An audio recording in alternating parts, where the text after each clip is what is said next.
wong piye no, mosok bayi kok didikoki. Ternyata apa Bapak Ibu dirahmati Allah? Ini anak bicara.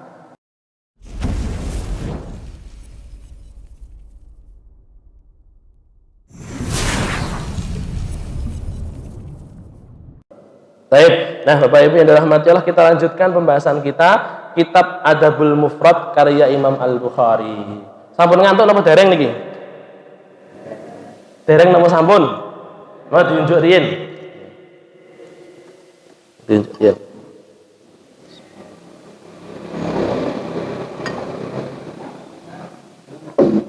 Ya. Baik, Bapak Ibu yang dirahmati Allah, sekarang kita masuk ke hadis yang kedua. Hadis yang kedua.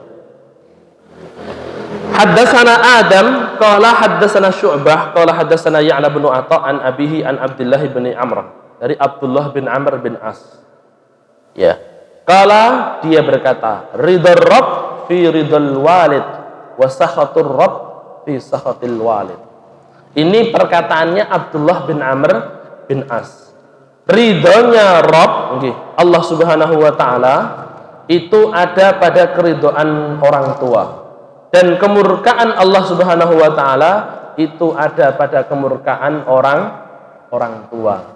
Ini riwayatnya riwayat hasan, ya, bersanad. Sanadnya itu sanad mauquf karena perkataannya bukan perkataan Rasul, tapi mandek sampai Abdullah bin Amr bin As. Tapi Bapak Ibu yang dirahmati Allah, sebenarnya ada hadis yang sahih, yang biasa, yang sudah kita hafalkan, ridallah fi ridal walidain wa suhtullah fi suhtil walidain.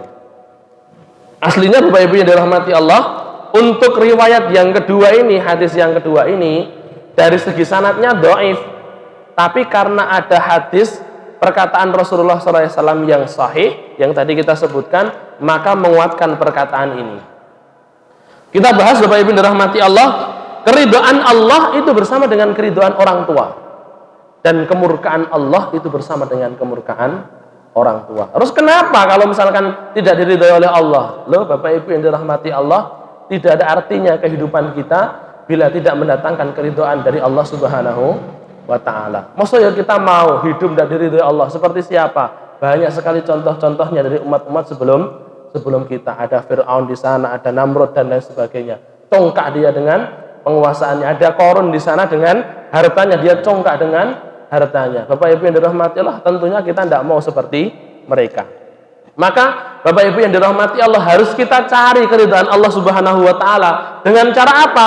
Menjalankan perintah Allah, menjauhi larangan Allah, dan salah satunya dengan cara berbakti kepada kedua orang tua. Jangan sampai membuat orang tua marah. Jangan sampai membuat orang tua marah. Kan sudah kita pernah bahas nggih, bahwasanya perbuatan apa yang dikategorikan sebagai durhaka kepada orang tua. Imam An-Nawawi mengatakan paling kecil Pak, perkataan atau perbuatan yang membuat orang tua itu tersinggung. Bapak-bapak nggih, saya yakin 100% mesti niki seperti yang seorang bapak datang kepada saya nggih. Beliau mengatakan, Pak Ustadz nggih, rasa lorone seorang bapak nggih, rasa lorone seorang ibu, orang tua, kalau anaknya ndak manut itu loro banget. Sampai itu awake rasanya kayak lempoh. Gini apa Pak? Kalau misalkan anak sudah dikongkon ngoten terus, alah Pak, engko wae lho. Loro napa mboten, Pak? Sakit napa mboten? Sakit nggih, Pak. Ya, walaupun saya sendiri kok anak saya belum gede, tapi Bapak Ibu dirahmati, ada yang ngomong seperti, Masya Allah, seperti itu ya. Rasane niku Pak Ustaz nggih, lempoh, kaya kesel kabeh awakku iki. Terus anak ngomong, alah Pak, ndak usah itu, engko wae. Itu ternyata ya loro tenan. Gini apa nggih, Pak? Ibu-ibu juga sama. Ya Allah lele nggih. Mbok yo manut karo ibumu to lele. Ngoten nggih, Bu? Nggih. Lorone tenanan. Bapak Ibu yang dirahmati Allah, maka setiap perbuatan perkataan membuat tersinggung orang tua itu sudah mencukupkan, ya, sudah cukup untuk dikatakan sebagai kedurhakaan. Ngomong nyelekit. Lek ngomong nyelekit, ini sudah jadi satu perkataan yang termasuk kedurhakaan kepada orang tua. Tidak bisa diremehkan. Bapak Ibu yang dirahmati Allah, pernah dengar kisahnya Jurej? Pernah dengar nama dereng? Pernah nggih? Si Jurej yang hidup dengan ibunya, seorang ahli ibadah, masih jomblo, uripe karo simbokne, punya musola di depan rumah. Dia kalau misalkan sedang tidak sibuk, ngibadah terus, dia di musola itu. Kalau misalkan sedang dipanggil orang tuanya, ini aslinya anak berbakti Pak, dipanggil orang tuanya, ya nanti keluar dari tempat ibadahnya, enten napa Bu, ya. Sudah selesai hajatnya, kembali lagi. Seperti itu terus Bapak Ibu dirahmati Allah. Ini kan kehidupan rahib. Ya. Dan juga kalau misalkan orang-orang mau tanya tentang beberapa perkara, nanti datang ya ke sini, enggak kemudian Jurej kemana ya, Jurej keluar dari tempat ibadahnya, enggak. Orang-orang datang ke situ tanya perihal tentang agama, nanti dijawab sama Jurej. Ini si Jurej ahli ibadah yang masih jomblo, hidup sama ibunya. Bapak Ibu yang dirahmati Allah, suatu kali ternyata ibunya manggil si Jurej. Jurej! Bapak Ibu yang dirahmati Allah, kalau kita lihat nanti dari yang sing salahi sopo, nanti kita bisa tahu. Aslinya dia ibu itu juga, orang tuanya Jurej itu juga ya salah juga. Ya, salah juga karena anaknya sedang sholat, dipanggil, Jurej. Si ibu ndak terus kemudian datang ke rumah ibadahnya, lihat, oh anakku lagi sholat toh. Boten, ibunya Bapak Ibu dirahmati Allah, dia ada di rumah di depan pintu, Jurej. Satu kali, Jurej sedang sholat, maka berkecamuk di hatinya, kata Rasulullah SAW. Diceritakan oleh Rasulullah langsung. Ya Allah, sholatku atau ibuku? Akhirnya sholat gue. Dipanggil lagi, Jurej. Masih Bapak Ibu dirahmati Allah, napa? Sholatku kok ibuku ya? Kok sampai ping pindho saya dipanggil. Nah ini Pak, sampai 2 kali itu mengena Pak. Kita kadang nggih jadi anak dipanggil le ngoten berkali-kali ya panggah. Oh, pakai tablek. Oh, serangga gas. Oh, meneh lek wis asik dolanan. Sik toh ngono, napa meneh lek pas lagi nge-game ngoten niku. Nggih napa nggih? Masyaallah. Durung mari, durung rampung iki lho Bu, durung mari iki lho Pak. Ini 2 kali Bapak Ibu dirahmati Allah, Jurej dipanggil, sudah mulai ya Allah iki kok wis ping pindho enek apa? Yang ketiga kalinya dipanggil lagi, Jurej.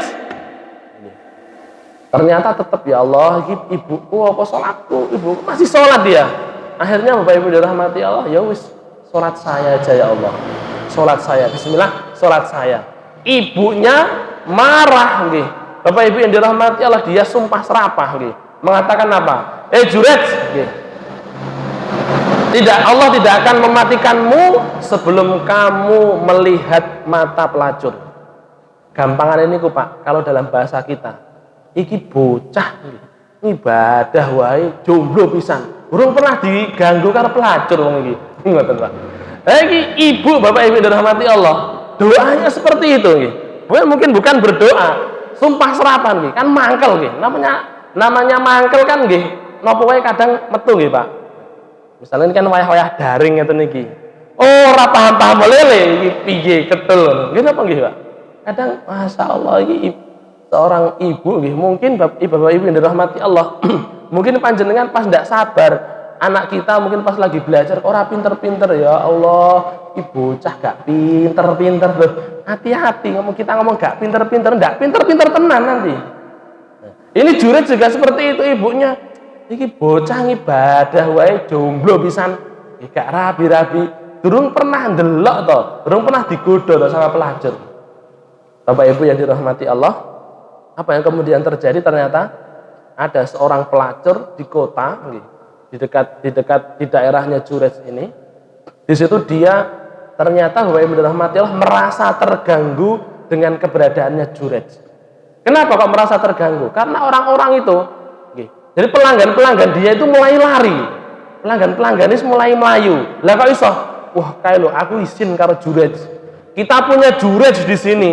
Jadi ibaratnya niku iki daerahe ulama fulan, nggih. Iki kotane Kiai sapa ngoten. Aku izin loh. Mosok aku jek ngene iki, cik jajan ngene iki. Bapak Ibu dirahmati, pelacur ini mulai kehilangan pelanggannya. Maka dia berada di pasar mengatakan, demi Allah, ini ya bisa ngomong demi Allah, Pak. Demi Allah, aku bakal berzina dengan si Jurej ini. Ya, saya bakal berzina dengan si Jurej, bahkan nanti sampai melahirkan anak hasil dari saya dan Jurej ini. Bapak Ibu yang dirahmati Allah, dari situ kita juga bisa mengambil istimbat. Orang baik itu mesti ada yang benci. Sebaik apapun kita, Jurej ini ganggu tetangga enggak? Kan bukan ganggu ya Pak? Enggak pernah ganggu tetangga. Orangnya baik, ibadah sama Allah, bekti sama orang tua. Sebaik apapun kita, Bapak Ibu yang dirahmati Allah, pasti ada orang yang benci dengan kita. Sekelas Rasulullah SAW saja, beliau dibandemi sama orang-orang Taif, dikerutuki gitu. Ini dibandemi ya Pak. Sami gitu. Dilempari batu sama orang-orang Taif. Beliau Bapak Ibu yang dirahmati Allah dilempari batu. Beliau berusaha ngelap gitu. Kenapa? Darah yang menetes itu Pak, dilap pakai sebuah serban beliau. Ya. Jangan sampai kemudian menetes darah saya di tanah Taif. Beliau kemudian bersandar di kebun kurma. Beliau pun juga berusaha untuk jangan sampai pokoknya darah saya menetes di tanah Taif. Kenapa ya Rasul? Kenapa kok panjenengan tidak biarkan saja darah menetes, biar kering saja, supaya kering luka sampean? Apa kata Rasulullah SAW? Saya khawatir kalau misalkan darah saya menetes di kota Taif, Allah tidak ridho, Allah tidak rela, Allah akan perintahkan bumi untuk menenggelamkan kota Taif. Padahal mereka termasuk umatku. Rasul yang seperti itu Pak, tidak pendendam Bapak Ibu dirahmati Allah. Masih ada yang benci dengan Rasulullah. Apalagi kita, tidak sebaik Rasul, tidak semulia Rasul, akhlaknya tidak lebih baik daripada Rasul. Kadang dari mulut kita ada yang menyakiti, yang menyakitkan. Kadang dari perbuatan kita ada yang menggoreskan luka di sana. Bapak Ibu yang dirahmati Allah, ya tentu mesti tetap enek sing benci dengan kita. Sing kujur niku nggih. Napa kujur niku, Pak? Yang parah nggih. Ini kujur nggih, lek mriki nggih kujur. Nggih. Sing kujur niku, sing parah niku, kalau ada orang dibenci tetangganya, dibenci orang lain, dia merasa dibencinya itu karena dia berbuat baik, padahal tetangganya membenci dia karena akhlak yang buruk. Nggih, Pak. Nah niku sing paling parah. Wong salah tapi raru mongso. Nggih. Bapak Ibu yang dirahmati Allah, nggih. Maka ketika kita merasa diri kita benar, nggih. Mungkin ada perselisihan di sana, perselisihan dalam fikih dan lain sebagainya, merasa sing ta'arud ki bener, ya jangan terus kemudian Bapak Ibu dirahmati Allah salat tok sing diterima. Sing mlebu surga ya aku. Oh, kowe ra melok mlebu surga. Surga gedene semono dikapling dhewe, Pak. Lah mlebu surga niku ya bareng-bareng. Bapak Ibu yang dirahmati Allah, bisa jadi ketika kita kita kembali kepada kitab Allah dan sunnah Rasulnya, kembali ke kitab Allah dan sunnah Rasulnya. Orang-orang itu Bapak Ibu yang dirahmati Allah, tidak demen itu bukan karena seruan kita, tapi akhlak kita itu loh. Akhlak kita itu ternyata tidak sesuai dengan kitab Allah dan sunnah Rasulnya. Apa terus kemudian Abu Bakar As-Siddiq, apa Umar bin Khattab ngoten, ketika mau lewat, ini kan penduduk surga, mikir, ahli surga meh lewat, mikir. Tahu nanti ngoten Pak? Kan buatan nggih Pak? Nah, ini merasa dirinya, kita Bapak Ibu dirahmati Allah, amalan saya sesuai dengan sunnah. Iya, amalan kita sesuai dengan sunnah. Mungkin apa yang diamalkan orang lain, Bapak Ibu dirahmati Allah, tidak sesuai. Tapi bukan berarti kemudian kita petiti, tidak mau serawung tonggo dan lain sebagainya. Mikir, saya ini ahlu sunnah, sampean amalannya nggak sesuai dengan sunnah. Ini gak patut ini. Bapak Ibu yang dirahmati Allah, harusnya tidak seperti itu.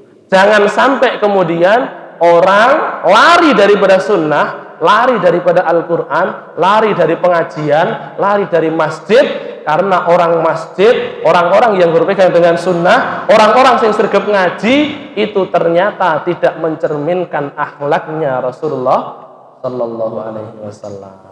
Jadi Bapak Ibu dirahmati sekali lagi nggih, sebaik apapun kita pasti ada orang yang benci dengan kita, maka ndak usah cari pujian orang lain. Ya, kita lanjutkan.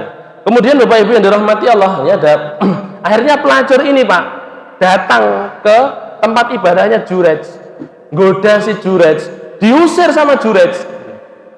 Nah, karena sakit hati dia lihat, wah raiso, misiku tidak berhasil, misi saya tidak berhasil. Piye iki carane? Akhirnya dia menetap di luar, dia tunggu di luar tempat ibadah Jurej. Ternyata Bapak Ibu dirahmati Allah, enek cah angon, ada penggembala kambing di situ. Wah, iki enek wong angon wedhus. Karo iki wae, namanya pelacur nggih, Pak. Akhirnya berzina dengan penggembala kambing itu tanpa sepengetahuan orang-orang enggak tahu.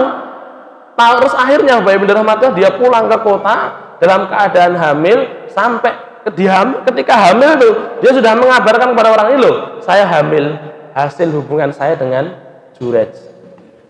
Sampai melahirkan Pak, ini loh, anaknya Jurej, orang-orang puak semua Pak. Iki katanya orang ahli ibadah, katanya orang alim, tapi ternyata berzina dengan pelacur sampai melahirkan anak. Dirobohkanlah tempat ibadahnya Jurej. Diambruknya, dicaci maki, dihina dia. Jurej Bapak Ibu yang dirahmati Allah, ora paham napa-napa, ora tau krungu napa-napa, ngerti-ngerti kok wong-wong do ngruduk omahe, dimbrukne tempat ibadah musolane.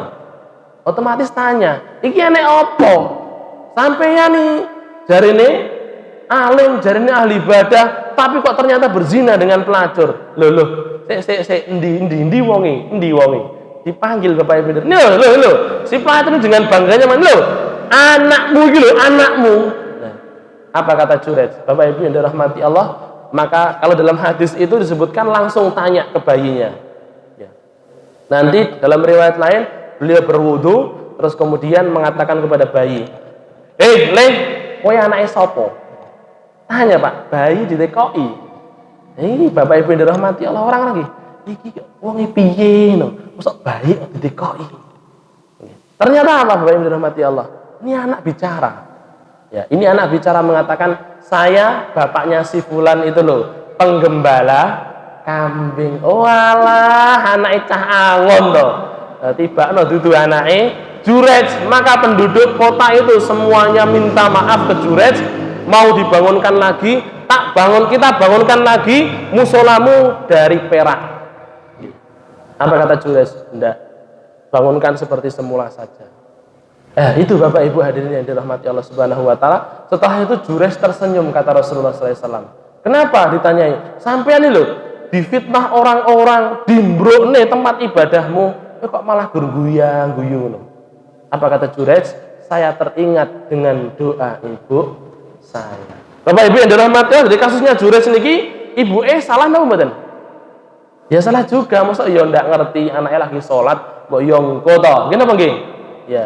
Tapi Bapak Ibu yang dirahmati Allah, ternyata apa yang didoakan oleh ibunya dikabulkan oleh Allah Subhanahu wa taala. Ya. Bapak Ibu yang dirahmati Allah, mungkin Allah ridho dengan si Jurej, tapi perkataan ibu itu Bapak Ibu yang dirahmati Allah tembus sampai ke langit sana, diijabahi oleh Allah Subhanahu wa taala. Maka ibu-ibu juga termasuk bapak-bapak, sebagai orang tua jangan sembarangan kalau kita ngomong, oh bocah ndablek tenan Pak, oh bocah ora pinter-pinter, ya ora pinter-pinter tenan, ya doakan yang baik, cah soleh, masya Allah lele. Niki sampean nih durung paham nih to, ayo Imam Asy-Syafi'i Bapak Ibu dirahmati Allah punya seorang murid namanya Robi ini Bapak Ibu dirahmati Allah, maaf ngapunten nggih, napa niku rada ketul ngoten, rada ketul. Akhirnya ini si Robi ini tahu diri, saya kok belajar di sini bertahun-tahun, ora enek sing nyantol belas, gak nyantol loh. Sak babakan satu bab fikih, gak enek sing nyantol belas. Akhirnya dia tahu diri, balik Pak nggih. Pun kula tak pamit mawon. Dicari sama Syafi'i, loh, nendi si Robi iki kok irunge ra ketok? Hanya dipanggil, anu ya Rasul, katanya sudah tidak kuat lagi belajar. Panggil sini, tanyai. Kenapa sampean kok ora gelem sinau meneh? Wahai Imam Syafi'i, saya tidak bisa nyimpen, memori kula niki terlalu kecil. Kula mboten saged nyimpen napa sing jenengan dawuhne. Bapak Ibu yang dirahmati Allah. Akhirnya apa kata Imam Syafi'i? Saya ini guru, tugas saya mengajarkan. Kalau misalkan saya bisa tak kasih seluruh ilmu saya, langsung tak transfer nih gunanmu, langsung tak transfer semuanya. Tapi kalau saya bisanya itu hanya mengajarkan, maka tak ajari sampai nanti saya sendiri yang jelek. Bapak Ibu yang dirahmati Allah, akhirnya satu perkara, bahkan satu perkara nih, misalkan bab sholat, diajari sama Imam Syafi'i sampai 40 kali, Pak. Orang paham. 40. Iki apa? Orang paham nih. Saya paham bro. Bahkan sholat belum, Mbak Imam. Diajarkan lagi sampai 40 kali, Bapak Ibu dirahmati Allah masih belum paham. Tapi ternyata Bapak Ibu yang dirahmati Allah, akhirnya si Robi ini dia punya pencerahan. Lek otak saya tidak bisa menyimpan, maka setidaknya saya bisa menulis. Maka Bapak Ibu hadirin yang dirahmati Allah Subhanahu wa taala, akhirnya apa yang dia dengar dari Imam Syafi'i ditulis semuanya. Dia menjadi seorang ulama besar yang menjadi satu-satunya orang yang meriwayatkan madhab Syafi'iyah, madhabnya Imam Syafi'i secara utuh. Itu satu-satunya orang ini. Orang yang Bapak Ibu yang dirahmati Allah, memorinya itu singkat, tidak bisa untuk menyimpan terlalu banyak hafalan. Ternyata dengan kegigihannya dia mau menulis, dia menjadi seorang ulama, satu-satunya ulama yang meriwayatkan madhab Imam Syafi'i secara menyeluruh. Nah, itu Bapak Ibu hadirin dirahmati Allah. Kalau Imam Syafi'i saja dia mau mengajarkan kepada muridnya, walaupun muridnya ini orang lain, kenapa tidak kita sebagai orang tua bersabar untuk mengajari putra-putri kita? Nah, boleh wayah-wayah ngeten niki, wayah daring niku kan wayah-wayah nguras kesabaran. Gini apa nggih? Masya Allah. Nggih. Jadi satu lagi Bapak Ibu yang dirahmati Allah, ini sudah kurang seperempat. Putra apa nggih? Kesusun mboten niki. Ya. Bapak Ibu yang dirahmati Allah, tadi kan kalau yang pertama tadi keridhaan kemurkaan orang tua. Sekarang berbalikan dengan keridhaan orang tua. Seperti contohnya siapa? Ada seorang yang hidup di zaman Rasulullah SAW, pengen ketemu Rasul, sudah datang ke Madinah, ternyata Rasul sedang berjihad. Dia punya seorang ibu, ibunya pun meling, ojo suwe-suwe, ibunya sendirian di rumah, ojo suwe-suwe, engkau gek ndang mulio. Sampai ke Madinah, tidak ketemu Rasul karena Rasul sedang berjihad, maka dia tidak susul Rasul karena eling dengan pesan ibunya tadi. Dia ketemu dengan Aisyah radhiyallahu taala anha, disampaikan salam kepada Aisyah radhiyallahu taala anha untuk Rasulullah SAW, kemudian izin pulang mengatakan, saya punya ibu saya meling, kalau misalkan sudah selesai gendang ke sini. Saya tidak mau meninggalkan ibu saya terlalu lama. Bapak Ibu yang dirahmati Allah, akhirnya si orang ini pulang ke negeri Yaman. Kemudian Bapak Ibu yang dirahmati Allah, Rasulullah SAW ketika beliau pulang dari peperangan, beliau Bapak Ibu yang dirahmati Allah mendengarkan ceritanya Aisyah radhiyallahu taala anha, kemudian berkhutbah di atas mimbar. Sesungguhnya di negeri Yaman ada seseorang yang dia pernah diberikan penyakit oleh Allah Subhanahu wa taala, penyakit kulit. Kemudian Allah sembuhkan penyakit kulit itu karena baktinya kepada ibunya, disisakan hanya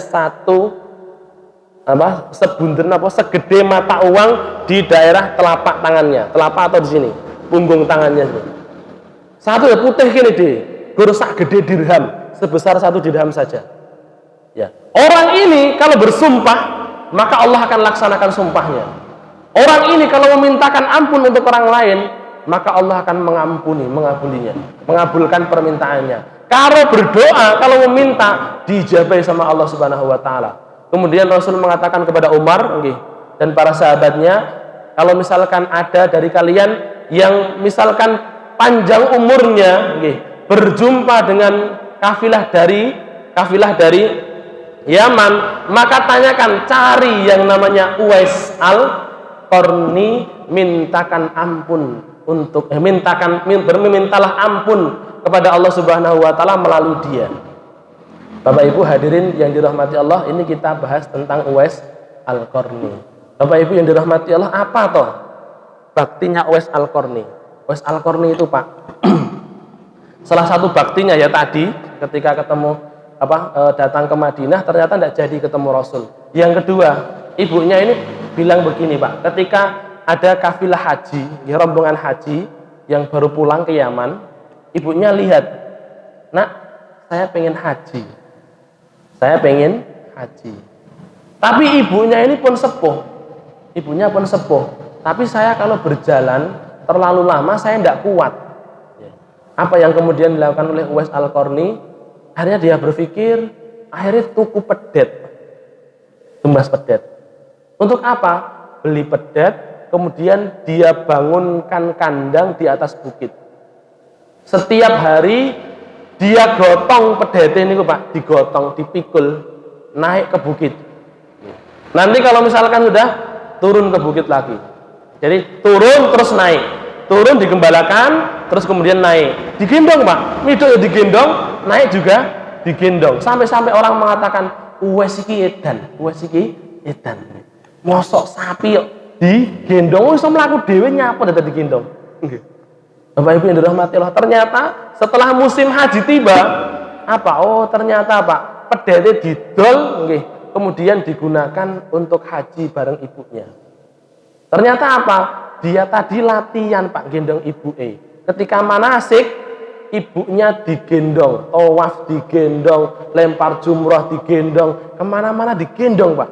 Masya Allah, itu baktinya Uwais Al-Qarni.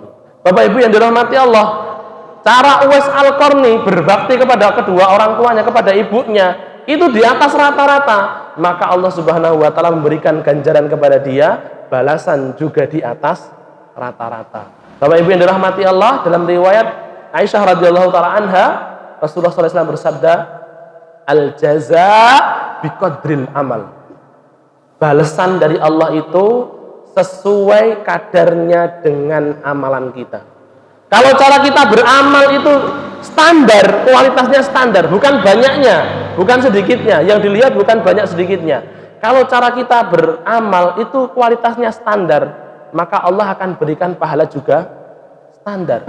Tapi kalau cara kita beramal di atas rata-rata, Bapak Ibu yang dirahmati Allah, Allah pun akan memberikan balasan di atas rata-rata. Gara-gara ini, Bapak Ibu yang dirahmati Allah, Uwais punya penyakitnya penyakit kulit, tidak bisa sembuh, belang, Pak.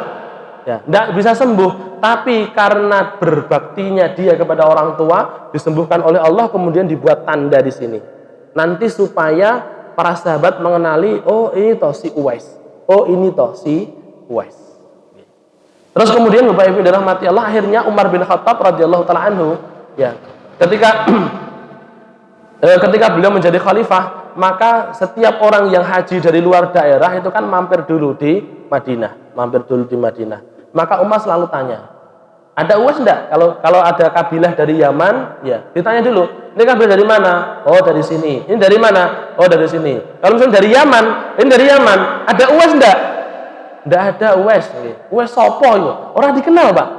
Lagi sampai di suatu kali, Bapak Ibu dirahmati Allah, ada Uwais enggak? Uwais siapa? Uwais Al-Qarni, yang ibunya, yang dia berbakti kepada ibunya pernah kena penyakit itu loh. Oh, Uwais itu toh, dia ada di belakang ngurusi unta. Pak. Jadi dia, Bapak Ibu dirahmati Allah, tukang angon, tukang angon unta kali tukang angon kambing. Tidak diurusin, tidak digubris sama orang, tidak dilihat, tidak dipandang sama sekali oleh orang-orang. Bapak Ibu yang dirahmati Allah, Uwais itu, Bapak Ibu yang dirahmati Allah, akhirnya si Umar bin Khattab radhiyallahu taala anhu, beliau datang di bagian pendapatan unta, terus ditanya ada seorang di situ, sampean Uwais? Iya, saya Uwais. Uwais Al-Qarni? Iya, saya Uwais Al-Qarni. Dalam riwayat lain nanti ketika ditanyai, sampean siapa? Saya Abdullah. Dia tidak mau Tidak mau orang tahu siapa dia. Abdullah, aku ya Abdullah. Ngoten Umar ngoten. Aku ya Abdullah, aku ya hamba Allah, ya anak padha-padha hamba Allah. Saya ini Umar saya. Kamu Uwais toh? Oh iya, saya Uwais. Uwais Al-Qarni. Iya, Uwais Al-Qarni. Yang kamu punya ibu tua? Iya, saya punya ibu tua. Yang kamu pernah diberikan penyakit belang terus kemudian disisakan sebesar 1 dirham saja di telapak tangan yang punggung sini. Iya, begitu. Kemudian apa kata Umar? Kalau begitu tolong mintakan ampun kepada Allah Subhanahu wa taala atas dosa-dosa saya. Kaget, Pak. Ini sahabat khalifah kok mintakan ampun ke saya. Karena Rasulullah SAW mengatakan begini. Kamu sudah berdoa dijabahi oleh Allah Subhanahu wa taala. Maka Uwais pun memintakan ampun Bapak Ibu yang dirahmati Allah atas Umar, kemudian mengatakan, "Tolong jangan sampaikan berita tentang saya kepada orang-orang." Itulah Bapak Ibu yang dirahmati Allah Subhanahu wa taala, orang yang terkenal di langit itu kadang dia tidak mau terkenal di bumi, tidak mau dipandang di bumi. Tidak penting Bapak Ibu yang dirahmati Allah, kita di bumi dianggap atau tidak dianggap, tapi ternyata di sisi Allah Subhanahu wa taala kita mulia. Tidak penting Bapak Ibu yang dirahmati Allah, banyak pujian ke sana kemari Bapak Ibu yang dirahmati Allah, tapi pujian itu hanya pujian belaka, hanya dari mulut saja, tapi ternyata di hadapan Allah tidak ada apa-apanya. Itu Bapak Ibu yang dirahmati Allah, yang bisa kita ambil istimbat di sini. Sekali lagi, kemurkaan dan keridhaan orang tua itu penting. Walaupun kemurkaan orang tua waktu itu dia salah, tapi doanya orang tua tidak bisa kita remehkan. Keridhaan orang tua Bapak Ibu yang dirahmati Allah, untuk mendapatkan keridhaannya walaupun kebangetan cara kita untuk mendapatkan keridhaan orang tua, tapi kalau orang tua sudah ridho, orang tua doakan, doanya akan tembus ke langit, Allah Subhanahu wa taala akan mengijabahinya, insya Allah. Itu mungkin Bapak Ibu yang dirahmati Allah yang bisa kita bahas pada pertemuan kali ini. Semoga bermanfaat. Ada yang mau ditanyakan? Cukup? Alhamdulillahirabbil alamin. Aku qouli hadza astaghfirullah li wa lakum walhamdulillahirabbil alamin. Rabbana taqabbal minna innaka antas samiul alim wa tub alaina innaka antat tawwabur rahim. Walhamdulillahirabbil alamin. Kita tutup dengan doa kifaratul majlis. Subhanakallahumma wa bihamdik asyhadu an la ilaha illa anta astaghfiruka wa atubu ilaik. Assalamualaikum warahmatullahi wabarakatuh. Waalaikumsalam.